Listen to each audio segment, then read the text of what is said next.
21 അധ്യായം 2 വാക്യം നമ്മൾ ഇങ്ങനെ വായിക്കുന്നു: സർപ്പത്തിൽ നിന്നെന്നതുപോലെ പാപത്തിൽ നിന്ന് ഓടിയകലുക.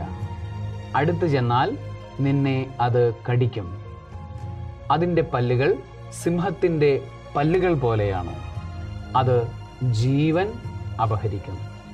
പാപകരമായ അവസ്ഥകളുണ്ടെങ്കിൽ, പാപകരമായ സാഹചര്യങ്ങളുണ്ടെങ്കിൽ, പാപമുണ്ടെങ്കിൽ അവിടെ നിന്ന് നമ്മൾ സർപ്പത്തിൽ നിന്നെന്നതുപോലെ ഓടിയകലണം. പാപം ചെയ്യാനുള്ള സാഹചര്യങ്ങളിൽ നിന്ന് സർപ്പത്തിൽ നിന്നെന്നതുപോലെ, സിംഹം വന്നാൽ എന്നതുപോലെ നമ്മൾ ഓടിയകലണം. നമ്മൾ അവിടെ തന്നെ തുടർന്നാൽ, നമ്മൾ അതിൻ്റെ അടുത്തേക്ക് ചെന്നാൽ നമ്മളുടെ ജീവൻ അപഹരിക്കപ്പെടും. അത് നമ്മളെ കടിക്കും, നമ്മളുടെ ജീവനില്ലാതെയാകും. പ്രിയപ്പെട്ട സഹോദരങ്ങളെ, പാപ സാഹചര്യങ്ങളെ അകറ്റി നിർത്തുവാൻ സർവശക്തനായ ദൈവം നിങ്ങളെ അനുഗ്രഹിക്കട്ടെ. പിതാവിൻ്റെയും പുത്രനെയും പരിശുദ്ധാത്മാവിൻ്റെയും നാമത്തിൽ ആമേൻ.